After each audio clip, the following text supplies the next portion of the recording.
carta aos Romanos. Leremos capítulo 4 mais uma vez. Romanos capítulo 4.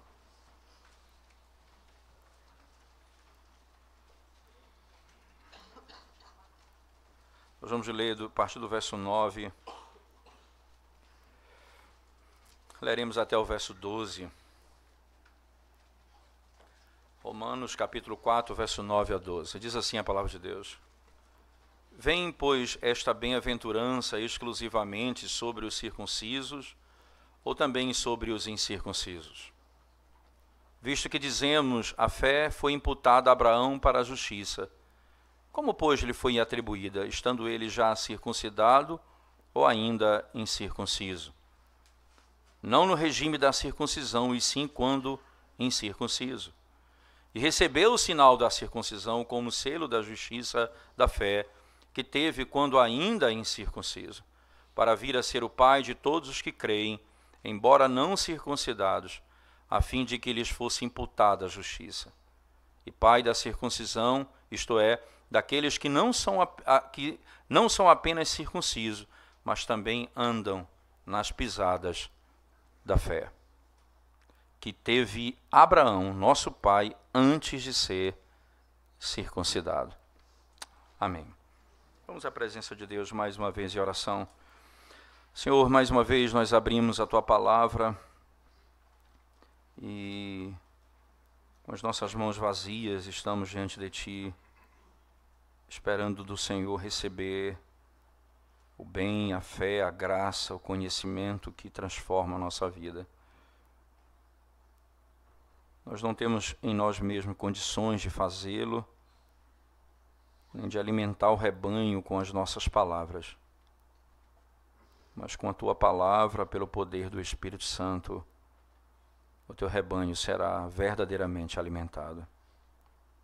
Então, Senhor Deus, ensina-nos nessa noite a glorificar o Teu nome no conhecimento do Evangelho de Cristo Jesus. E ao mesmo tempo, ser de fato transformado pelo poder do mesmo Evangelho. Que nós te pedimos em nome de Jesus. Amém. Amém, Senhor. Ora, irmãos, o apóstolo Paulo, seus argumentos em que ele levanta acerca de um princípio claro de que o homem não pode ser justificado por obras da lei, somente pela fé, não é?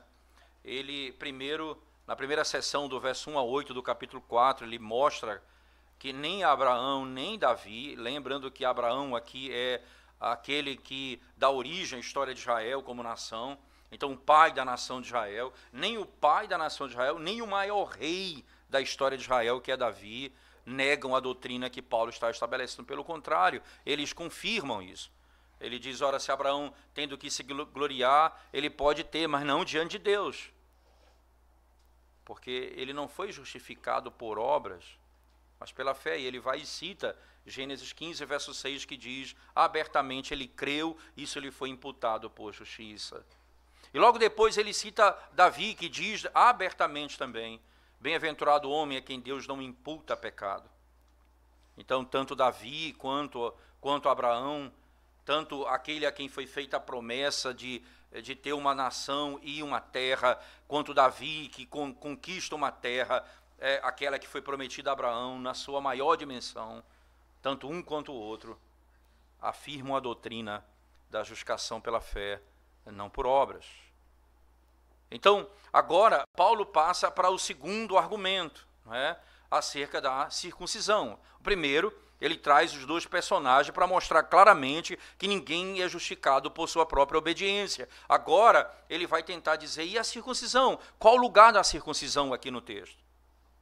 É importante nós entendermos esses aspectos por razões que eu entendo ser muito importante para nós aqui.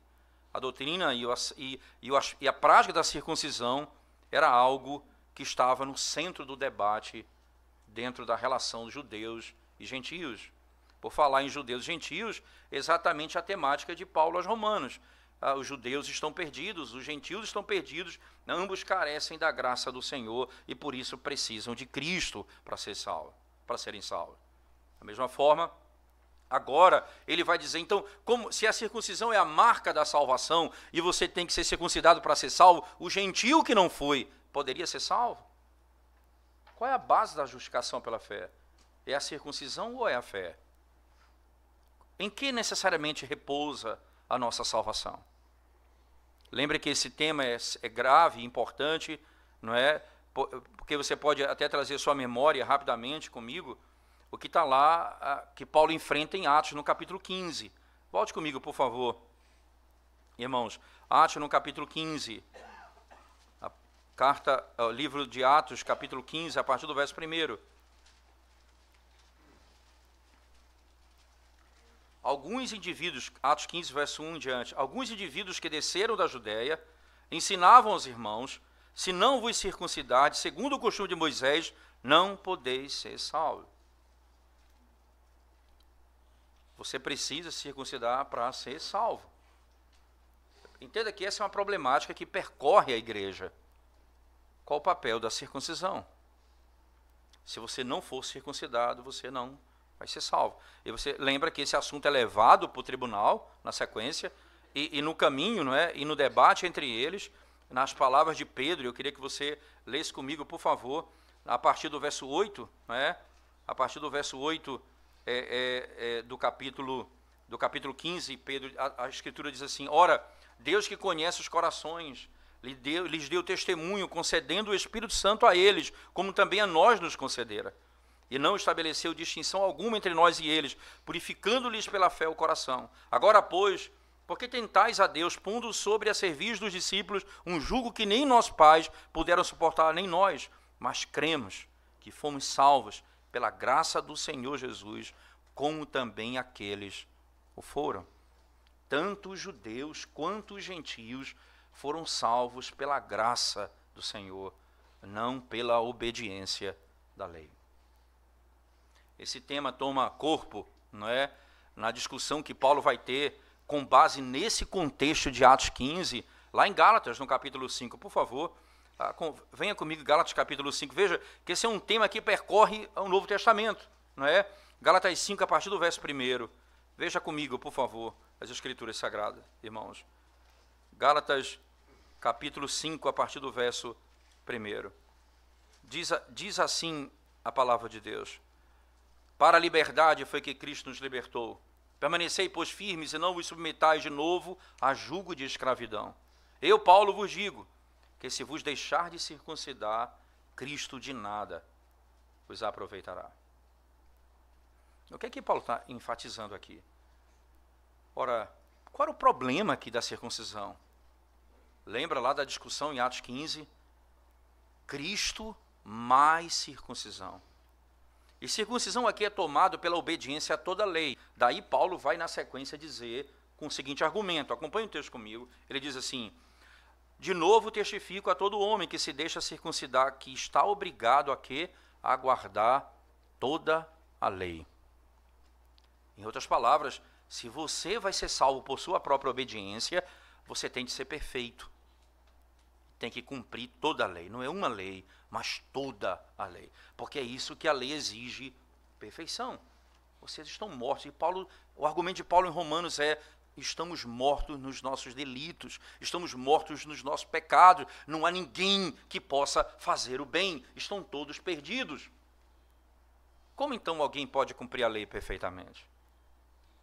Então lembre-se, o tema circuncisão é um tema central aqui, e volta à tona no pensamento do apóstolo Paulo, né, no texto de Romanos, voltando ao nosso texto em que nós vamos nos deter nessa noite, no capítulo 4, a partir do verso 9, Paulo então, retomando o que foi ensinado no domingo passado, no texto passado, vem, pois, esta bem-aventurança exclusivamente sobre os incircuncisos ou também sobre os incircuncisos. Que bem-aventurança é essa? As duas que ele acaba de citar nos versos anteriores. Veja, verso 11, o versículo 7 e 8. Veja comigo. Bem-aventurados aqueles cujas iniquidades são perdoadas e cujos pecados são cobertos. Bem-aventurado o homem a quem o Senhor jamais imputará pecado. Ora, essa bem-aventurança é sobre quem? Quem são os bem-aventurados aqui? É sobre aqueles que são circuncidados ou sobre aqueles que não são circuncidados? A quem pertence isso? Só aos judeus ou também aos gentios? Essa é a pergunta de Paulo. A quem pertence a bem-aventurança? Quem são os bem-aventurados? Quem são aqueles que serão chamados bem-aventurados? Quem são esses que terão a justiça de Cristo imputada a eles e o pecado deles imputado a Cristo? São só os judeus ou também os gentios? Então, o arrazoar de Paulo passa por essa temática e aqui ele passa a discorrer sobre como isso deve ser interpretado. E aqui é importante, irmãos, lembre disso, a história, é interessante que o liberalismo, abro aqui um parênteses rápido, o liberalismo teológico que tenta desmantelar a organização da revelação bíblica, você vai encontrar autores que defendem, por exemplo, que o livro da lei de Moisés foi escrito pelos profetas. E eles então colocam de cabeça para baixo a ordem da revelação. Então, na realidade, são profetas primeiro, depois a lei. Por que isso? Porque, na realidade, a lei foi forjada por eles no período do cativeiro, da restauração do cativeiro babilônico. Parece uma bobagem isso, né? Mas é um grande problema. O liberalismo ele tenta solapar, primeiramente, a historicidade, para depois solapar o que vem fruto da historicidade. É engraçado que, quando você tem um teólogo chamado Peter Enns, que era professor do seminário de Westminster, e esse homem foi demitido do seminário por não ser um homem ortodoxo, se tornar alguém que estava caminhando para uma linha mais aberta teologicamente. Ele foi demitido porque já não mais subscrevia aquilo que era revelado na Escritura Sagrada e os documentos da igreja. Ele então foi demitido por uma razão simples. Veja só o argumento dele. Ele dizia assim: quando Paulo utiliza, por exemplo, o argumento em Romanos 5, que a gente vai ver posteriormente, que diz assim, olha, por um só homem entrou o pecado, e pelo pecado a morte. Ele diz, olha, Paulo está falando aqui de Adão, mas nós sabemos cientificamente que Adão nunca existiu. Ele diz. Aí alguém diz assim, mas ora, Adão nunca existiu? Então, se Cristo, que vem como fruto dessa verdade, é baseado na história, por que eu digo que Cristo veio? Qual a base para eu defender que Cristo de fato veio ao mundo, se Adão, que é citado como histórico, não veio? Você entende? Eu começo devagarinho a solapar a verdade, negando a história, negando os relatos como eles acontecem. Eu não começo negando a doutrina, eu começo negando a história. Isso não aconteceu. Não foi nessa ordem, foi naquela outra ordem. Isso é tão importante aqui. Veja bem no texto. Volte comigo. Quando Paulo diz assim, no verso 9, vem, pois, esta bem-aventurança exclusivamente sobre os circuncisos ou também sobre os incircuncisos? Visto que dizemos, a justiça, a fé foi imputada a Abraão para a justiça. Como, pois, lhe foi atribuída, estando ele já circuncidado ou ainda incircunciso? Aí ele responde, não no regime da circuncisão, e sim quando incircunciso.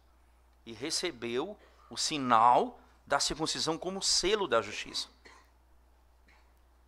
Abraão foi chamado no capítulo 11, que ele estava no capítulo 11 e era um pagão, no capítulo 12 foi chamado por Deus, e no capítulo 17 foi ordenada a circuncisão dele.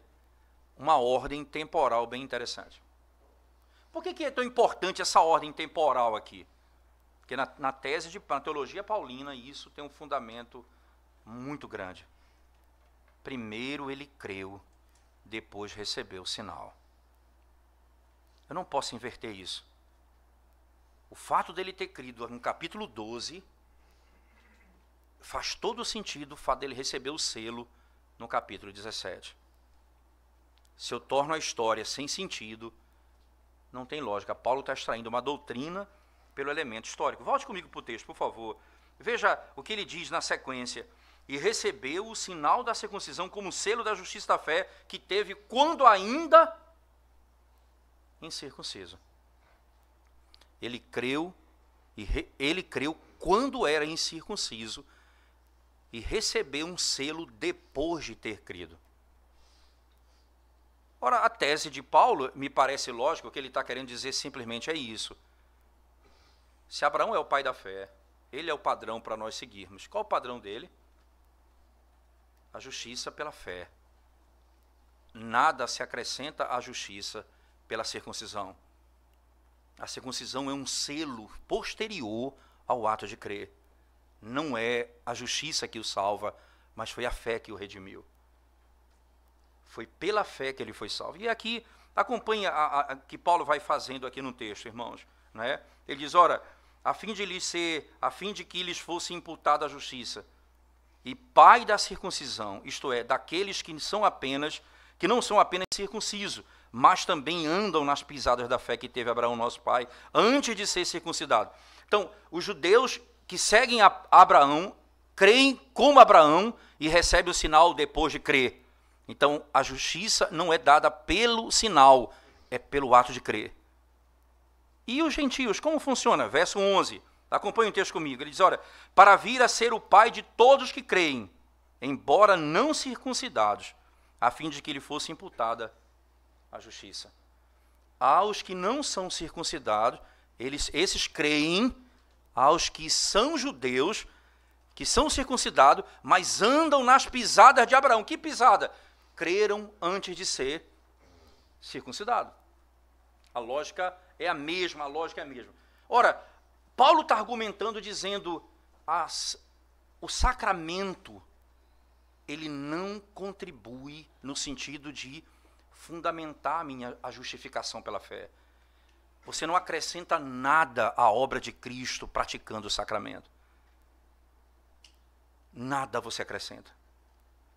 Você não vai se tornar mais salvo porque você é batizado. Você não vai se tornar mais salvo porque você participa toda vez da Santa Ceia. Nada aumenta na obra da justificação. A justificação é um ato. Quando você crê na obra de Cristo, você foi justificado pela fé. É o que Paulo defende aqui no texto que nós acabamos de ler. O que isso tem a ver com a nossa história aqui em mente, em tela, irmãos? Qual é a grande questão aqui? Né? Antes de ser circuncidado. Você percebe que Paulo está tratando a circuncisão como um sacramento? Veja, o que é o batismo? Você recebe o batismo quando? Antes de crer ou depois de crer? Ou no ato de crer? Certamente não no ato de crer. Você recebe o batismo como sinal e selo da fé que você teve. É um sinal posterior ao fato de você ter crido. Nesse sentido, tanto o sacramento do batismo, como o sacramento da ceia do Senhor, na nova aliança, como na antiga aliança, a circuncisão e a Páscoa, todos tinham o mesmo princípio. Eles precisavam ser entendidos como sendo aquilo que vinha como um sinal e selo daquilo que eles já haviam recebido quando creram no Senhor. Não, em hipótese alguma, como uma certeza daquilo que eles receberiam ou que ainda lhes faltava receber durante o caminho da fé. É por isso que no meio, dentro da confissão de fé, por exemplo, não é, no capítulo 27 da confissão de fé, que trata acerca da doutrina dos sacramentos, né? E tem alguém que comentando essa obra chamada David Dixon, que é talvez o melhor comentário que nós temos na área da confissão de fé. Ele diz umas coisas bem interessantes. Eu queria rapidamente lê-lo aqui. Ele diz assim, ele faz a seguinte pergunta: os sacramentos, os santos sinais dos sacramentos e os selos do pacto da graça, imediatamente instituídos por Deus para representar Cristo e seu benefício, não é? E para confirmar o nosso interesse nele, eles são usados exatamente para esse fim, ele pergunta. São os sacramentos, santos sinais e selos do pacto da graça instituído por Deus para representar Cristo e seus benefícios e confirmar o nosso interesse nele, ele pergunta, ele responde sim. Os sacramentos são feitos exatamente para isso. Eles colocam uma diferença visível entre aqueles que pertencem à igreja e o resto do mundo. Os que pertencem à igreja recebem um sinal, os que pertencem ao mundo não recebem o sinal. Mas aí ele continua perguntando: o sacramento solenemente vai engajar o homem e a mulher para o serviço de Deus em Cristo, de acordo com a sua palavra? Ele diz sim, vai fazê-lo, porque o sacramento ele é usado para esse fim. Então ele pergunta: bem, então, o que os papistas e os anabatistas dizem acerca do sacramento, quando eles afirmam: eles não são selos do pacto da graça instituídos por Deus para representar Cristo e seu benefício, mas são apenas indícios e testes da nossa profissão de fé. Veja, ele não diz que é exatamente receber os benefícios daquilo que eu já tenho em Cristo. Ele diz que é, na realidade, indícios que apontam para testes da nossa profissão de fé. São testes para a nossa profissão de fé. E ele diz assim: por que eles cometem esse erro? Ele responde: eles cometem esse erro gravíssimo, porque dentro da própria Igreja Católica, por exemplo, você recebe a fé no sacramento. Por isso eles dizem: ele morreu pagão, morreu, não foi batizado. É no ato do sacramento que você recebe a fé. Então ele continua no seu argumento, não é? A circuncisão é expressamente chamada sinal e selo da justiça da fé. O que é que Paulo está dizendo? Sinal e selo da justiça da fé. O que é isso exatamente, irmão? O batismo, a circuncisão, não é a certeza no ato de eu recebê-lo, que juntamente com ele eu recebo a salvação. Mas é um sinal e selo da justiça da fé. Que justiça é essa que vem da fé, não do batismo? É um sinal de que eu recebi a justiça pela fé. Não é um sinal que eu recebi a justiça pelo sacramento. É por isso, então, que nós, os presbiterianos, batizam seus filhos. Porque quando ele usa esse argumento no capítulo 4, verso 11 de Romanos, ele está citando Gênesis 17, quando foi instituído o sacramento da circuncisão. E no mesmo instante foi ordenado a circuncisão dos filhos ao 8º dia. Por quê? Porque é um sinal não de que você vai ser salvo no ato do sacramento, mas crendo você vai ser justificado. Por isso você faz isso como sinal da expectativa, isto é, da promessa. Você põe um selo no filho na expectativa de que ele, quando ele crê, ele é justificado. Quando ele crê, ele é justificado. E o sinal foi colocado nessa perspectiva. Não é a certeza de que ele vai ser salvo, porque nem todos aqueles que são batizados são salvos também. Em hipótese alguma, isso é verdade. E preste atenção, irmãos. Se a circuncisão era um selo e um sinal, por que então nós podemos pensar dessa forma, não é? Sendo circuncisão um sinal e selo, qual é a garantia que eu tenho da participação desse elemento? Por que Paulo instrui dessa forma? Por que ele estabelece esse conceito na circuncisão? Porque ele está tirando o centro da ênfase que os judaizantes estão colocando. Qual é o centro deles? É que o sacramento da circuncisão era a garantia de que eles eram salvos, e a justificação se dava ali. Ele está tirando essa ênfase, dizendo: não, ele foi justificado antes, quando creu, e recebeu um sinal posteriormente a isso. Ainda outro ponto importante. Eles representam coisas espiritualmente ocorridas dentro de nós, como a Escritura claramente nos ensina. Veja, o copo do sacramento da ceia do Senhor é a comunhão do sangue de Cristo, e o pão é a comunhão do corpo de Cristo. Veja o que acontece. Quando eu participo de algo externo, isso implica em verdades internas. O sacramento traz à nossa memória Cristo e os benefícios. E por isso, não é, eles são colocados diante dos nossos olhos, para aumentar e confirmar a nossa fé, não como fundamento dela, mas para confirmá-la. Elas são colocadas diante dos nossos olhos para a confirmação da nossa fé, não para o fundamento da nossa fé. Interessante pensarmos ainda, porque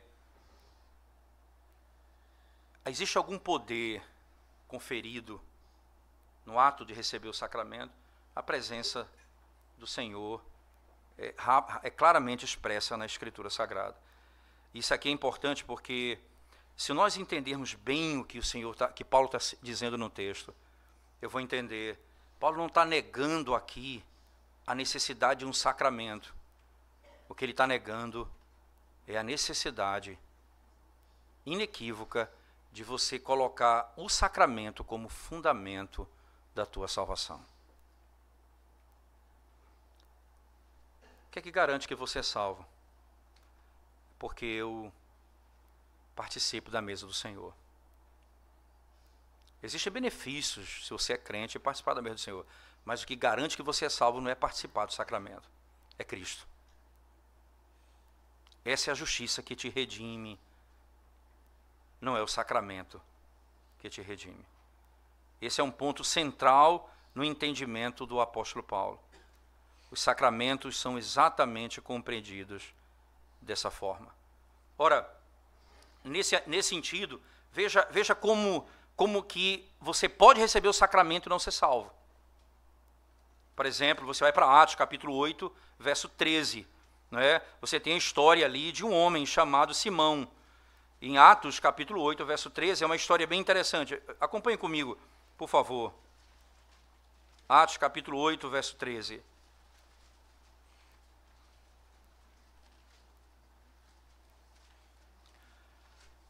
O verso 13, o próprio Simão abraçou a fé, e tendo sido batizado, acompanhava Filipe de perto, observando extasiado os sinais e grandes milagres praticados. Entenda, Simão abraçou a fé e foi o quê? Batizado. Recebeu um sinal externo daquilo que aconteceu internamente nele, segundo aquilo que ele professou publicamente. Mas o que é que está acontecendo agora? Acompanhe o texto comigo. Ouvindo os apóstolos que estavam em Jerusalém, não é?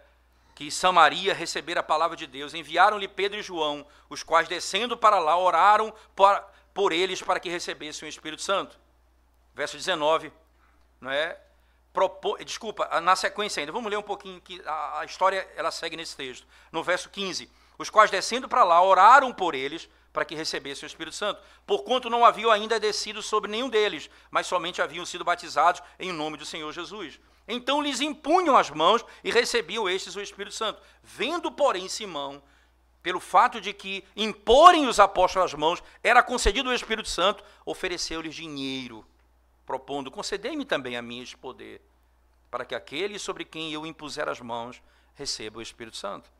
Pedro, porém, lhe respondeu, o teu dinheiro seja contigo para a perdição, pois julgaste adquirir por meio dele o dom de Deus. O teu dinheiro é para a tua perdição. Ele tinha acabado de ser batizado. Você entende? A justiça não vem pelo sacramento. É pela fé. Especialmente, como Paulo está argumentando num texto, é pela fé. Interessante, você ainda vai encontrar verdades, por exemplo, pessoas que participam da ceia do Senhor estão mortas e enfermas por causa que tomam indignamente. Não pertencem ao corpo de Cristo. Nenhum benefício recebe. 1 Coríntios 11, verso 29. Muitos são justificados, irmãos, antes de terem até mesmo recebido o sacramento, como Abraão foi. Abraão creu e isso foi imputado como justiça. A obra do Evangelho foi imputada. Ele creu no Senhor. O sacramento não trouxe justiça a ele. Daí o argumento de Paulo é mais um ponto. Chamo Abraão como testemunha na história de que ele creu num tempo e recebeu o sinal em outro tempo, como um sinal e selo da fé que ele teve quando foi chamado por Deus. Não poderia ser diferente desse particular. Veja só, irmãos, interessante que William Perkins, comentando no livro de Gálatas, no segundo volume da obra dele, ele faz uma declaração bem interessante. Ele diz assim: muitos vão perverter o fim pelo qual Deus determinou determinadas coisas. Deus não colocou o sacramento como o fundamento da salvação, mas os homens vão perverter o sacramento. Eles vão tornar aquilo para o qual Deus não designou. Deus não disse que eles seriam salvos se participassem da circuncisão. Ele ordenou que fosse feito como um sinal externo daquilo que foi declarado ter acontecido no seu próprio coração. Ora, é por isso que eles vão ordenar: você precisa ser circuncidado, senão você não está salvo. Entenda, a circuncisão é uma obra divina. O batismo é uma obra divina. Mas os homens fazem a sua própria obra, o que Deus fez como obra dele. Ele continua dizendo: é por causa disso que eles esperam ser salvos, porque eles transformaram o objetivo da obra de Deus no objetivo que eles determinaram a ela. Ele continua: é isso que levou à prática dos papistas, diz ele, em fazer do batismo, que é apenas um sinal e um selo da graça, não é, a se tornar propriamente, ele diz, uma causa física de Deus conferir graça imediatamente à pessoa na hora de recebê-lo. Você entende? O fato de Deus ter ordenado fazer não significa que teria a razão e o motivo pelo qual os homens dão a essa prática. Por isso Paulo está dizendo, ora, lá na época dos judeus, eles pegam uma ordenança divina que era circuncisão e que era um selo baseado na própria revelação e tornam isso o fundamento da salvação. Nós pervertemos a ordem divina. É natural, diz William Perkins, o homem natural faz isso com que Deus ordena. E ele continua no seu argumento. Esmola, oração, jejum, que são apenas testemunhos da nossa justificação, ele diz, se tornam causa dela. Dar esmola, socorrer o pobre, jejuar, orar, ele diz, isso tudo é fruto da nossa justificação pela fé. Mas eles dizem que isso é a causa dela. Eles pervertem a ordem divina, dando um fim distinto ao que Deus determinou para essas coisas. Ele ainda continua: veja como a perversidade corrompe o coração, ele diz, quando eles transtornam a ordenança divina. Como a circuncisão, que foi ordenada por Deus, eles fazem com que a circuncisão se torne algo abominável para Deus. Algo que Deus ordena, no modo como eles fazem, se torna abominável. Que coisa interessante. Quando Deus faz isso, irmãos, mostra que a corrupção do coração do homem é grande. Que a sabedoria da carne não é somente o inimigo, diz William Perkins, mas é o inimigo de Deus. A sabedoria da carne é inimigo de Deus. É interessante que lá em Romanos, no capítulo 8, verso 7, ele extrai exatamente desse texto essa informação, não é?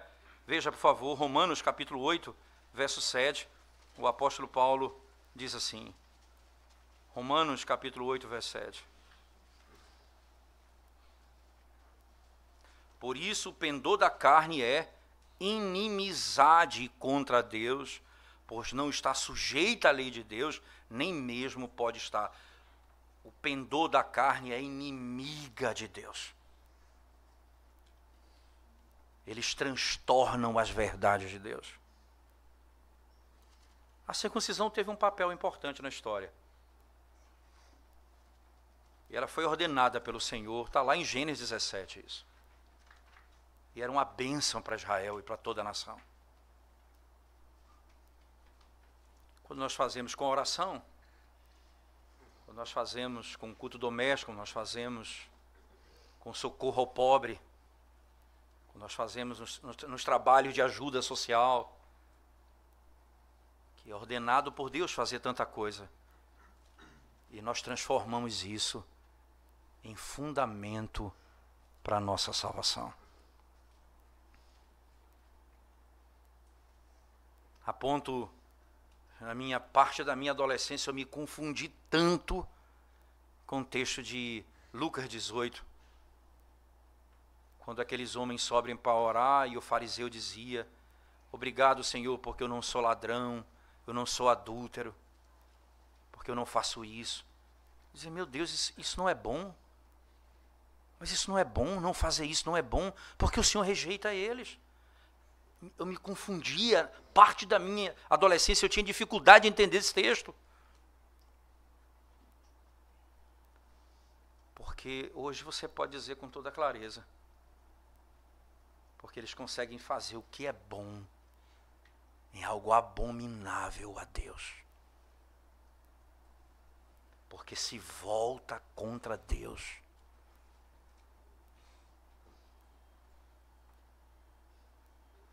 Aí você olha a sociedade, as pessoas lá fora ajudando os pobres, e aí tem o crente bem intrigante que diz assim: pelo menos eles estão fazendo alguma coisa e vocês não fazem nada. Veja os espíritas como estão ajudando e vocês não fazem nada. Eles estão pegando o que é bom e se voltando contra Deus, dizendo: nós não precisamos de ti para ser salvos, nem do teu filho para ser salvos. Nós temos a nossa própria maneira de adquirir justiça.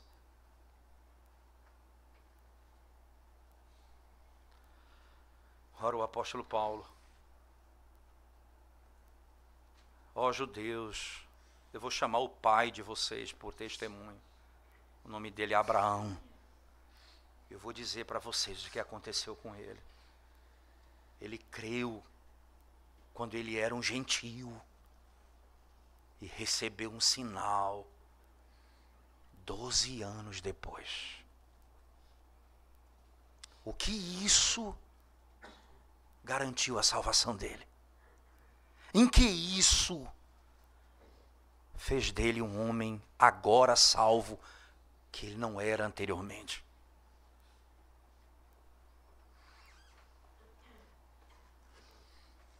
É por isso que a gente às vezes tem dificuldade. Então, para que batizar? Você entende? É uma ordenança, isso é bênção. Aí quando você coloca no lugar errado, isso se volta contra Deus. Eu preciso ser batizado para ser salvo. Você precisa crer no Evangelho de Cristo para ser salvo. E se você crer, você será batizado como um sinal externo da graça que teve internamente em que você creu no Senhor.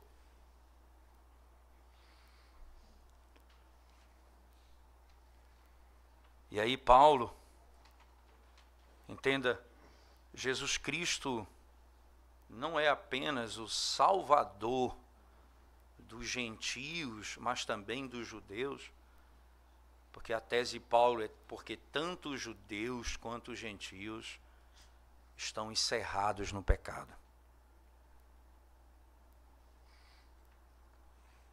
Aí ele diz: mas Abraão, ele não é só pai dos judeus, nem pai dos gentios, ele é pai dos que creem. E aí agora, não apenas uma raça, mas todos os que creem são filhos de Abraão. Porque se fosse a circuncisão, ele seria pai apenas dos judeus. É bom lembrar, não custa nada relembrar. Por que a circuncisão não é mais praticada hoje? Porque depois que Cristo Jesus derramou seu sangue de uma vez por todas na cruz do Calvário, nenhum sacramento pode ter sangue, porque todo o sangue cessou na cruz. Você vai encontrar rastro de sangue até a cruz. Você vai encontrar sangue dos mártires, não redentivo, dos que creram no Senhor e vão morrer. Mas a história mostra um sangue, uma história de sangue, que começa em Gênesis 3,15 e termina na cruz. Ali estanca-se o sangue. E agora, então, a circuncisão é a água do batismo. Agora, então, o cordeiro pascal que era imolado é o pão e o vinho da ceia do Senhor. Agora, então, nós não precisamos mais de nada que derrame sangue, porque o sangue do cordeiro, de uma vez por todas, satisfez toda a justiça de Deus. E a tese de Paulo, encerrando o texto, ele diz assim, por favor, verso 11: recebeu o sinal da circuncisão como selo da justiça da fé que teve quando incircunciso. É bom lembrar isso aqui. Quando ainda incircunciso. Paulo gosta dessa linguagem, quando ainda incircunciso. Se você for para o capítulo 5, você vai se deparar com isso muitas vezes. Por favor, veja a partir do verso 5. Não é? A partir do verso 6 de Romanos 5. Porque Cristo, quando nós ainda éramos fracos. Verso 8. Mas Deus prova o seu próprio amor para conosco pelo fato de ter Cristo morrido por nós, sendo nós ainda pecadores. Ainda pecadores. E, veja, era esse o estado que nós somos encontrados, fracos, pecadores, inimigos. Ele diz, ora, Paulo está dizendo, Abraão ainda era incircunciso. E esse é um ponto fundamental para entendermos aqui. Recebeu o sinal da circuncisão como selo da justiça da fé que teve quando ainda incircunciso.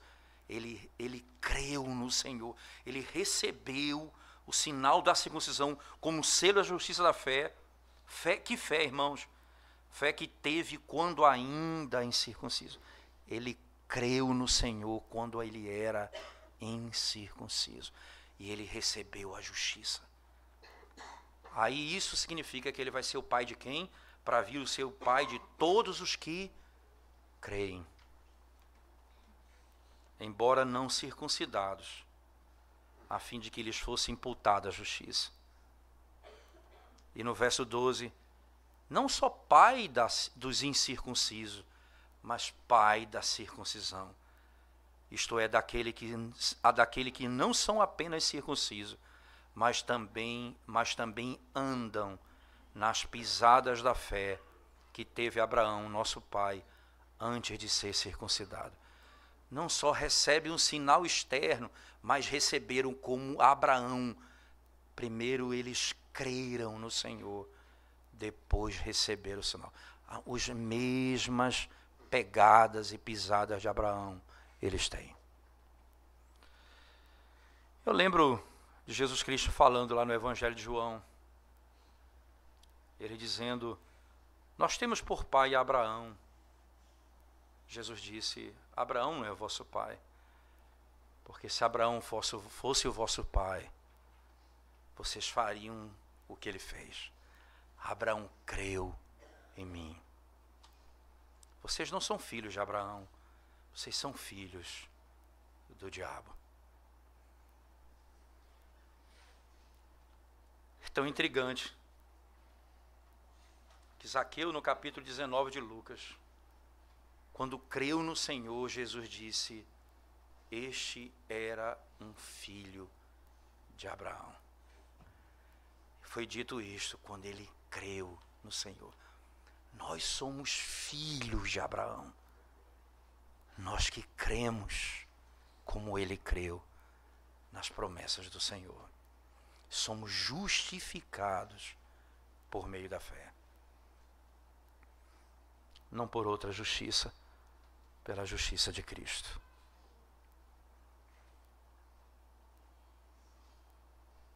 Como é terrível, irmãos. Como é terrível uma mudança de história. A inversão dos fatos. A tentativa de inverter a ordem da história. Como é terrível. Porque Paulo se embasa nela para dizer: Abraão creu e depois recebeu um sinal. Gênesis 12 e Gênesis 17. A ordem cronológica é ordem teológica. A ordem cronológica mostra Deus criando primeiro o homem, depois criando a mulher, e isso é teologia para dizer que não permito que a mulher tenha autoridade de um homem. Ora, que tese é essa? Porque a ordem das coisas implicam em teologia. E a própria palavra nos ensina isso. A ordem é profunda teologia.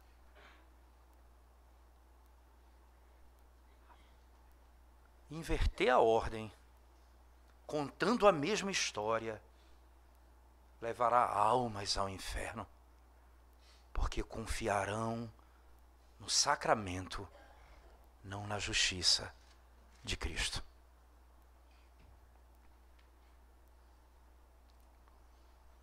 E como nós podemos, irmãos, perverter isso com muita facilidade? Por que você ora? Por que você faz o serviço do Senhor? Por que você vem à igreja? Por que você socorre o necessitado? Por que você participa da mesa do Senhor? Por quê? Você vai conseguir destruir a beleza de tudo isso se perverter a ordem delas. Se achar que fazendo isso você é justificado por Deus. Deus vai dizer para você, como disse a Israel: para com tua oração, eu não suporto mais as vossas orações. Cessa o som das vossas liras e das vossas harpas, eu não suporto mais. Para de orar, para de ler a Bíblia, para de vir à igreja. Que coisa, Deus está se voltando contra aquilo que é mais glorioso, porque a carne é inimiga de Deus e usa o que Deus ordenou para fins determinados contra o próprio Deus. E Deus se levanta contra aquilo que Ele ordenou e diz: para de orar, pare de cantar, eu não suporto mais. Porque vocês confiam em vocês mesmos e não em mim. Porque vocês esperam no sacramento e não em mim.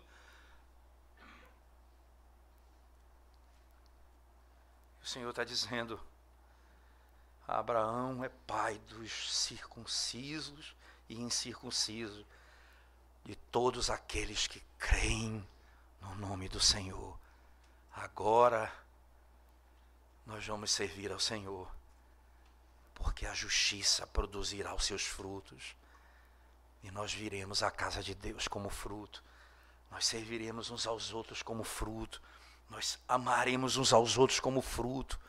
Mas nunca como fundamento da nossa salvação.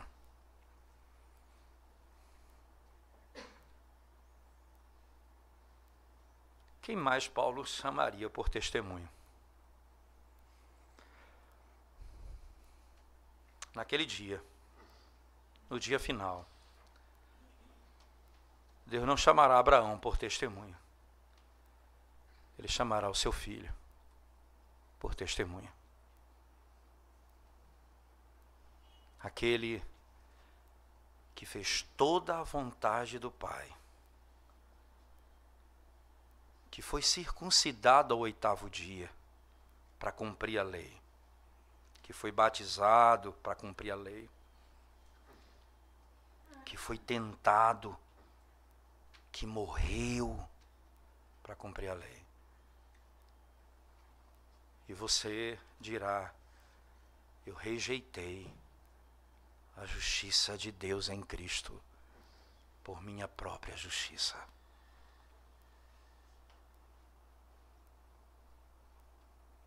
Mas naquele dia, você que usou tudo que Deus ordenou para um determinado fim, usou para outro fim, naquele dia, Deus se voltará contra você. Porque o Filho que Ele mandou para nos salvar, voltará como juiz e não nos poupará. Nós que confiamos em nós mesmos.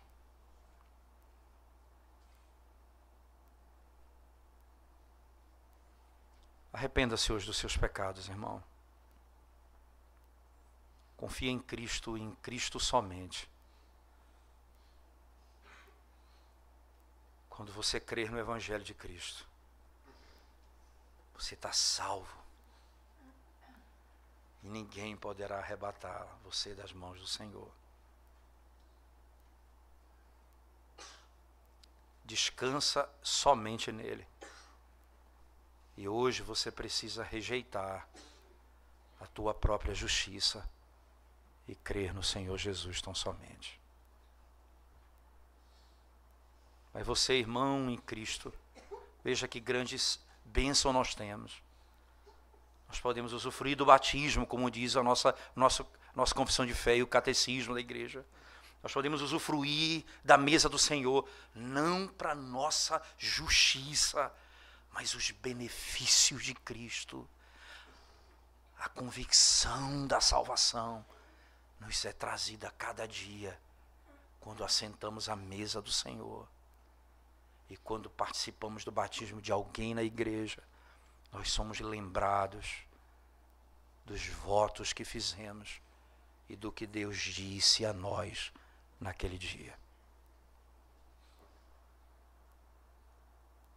Você pode se beneficiar dele se você usar os sacramentos para os fins que Deus determinou. E certamente ele alimentará a nossa alma e não servirá de juízo contra nós, se fizermos o que Deus nos mandou fazer. Vamos à presença dele em oração mais uma vez, irmãos. Te damos graças, Senhor, por tua palavra. Reconhecemos que o nosso coração, a nossa alma, a nossa mente, quando não submetida à tua palavra, ao teu ensinamento, facilmente a nossa mente transtorna a tua verdade, engana, cria subterfúgios. Então nós pedimos ao Senhor, o Senhor que nos deu razão, nos deu a razão, nos deu o entendimento, e nós clamamos ao Senhor nessa noite. Não nos permita, Senhor, usar o nosso entendimento contra a tua palavra. Nem venha perverter a ordem dos teus ensinamentos, para podermos usufruir da verdade do Senhor, como o Senhor ordenou na tua palavra. E aqueles que não te conhecem nessa noite, Senhor, e que confiam em si mesmo, aqueles que acreditavam que porque um dia foram batizados, então essa é a garantia da sua salvação, eles corram de volta para Cristo e então possam utilizar o batismo para o fim que o Senhor determinou a ele. Para a glória do teu nome, Senhor, e para a nossa edificação. É o que nós te pedimos nessa noite, Em nome de Jesus. Amém, Senhor Deus. Amém.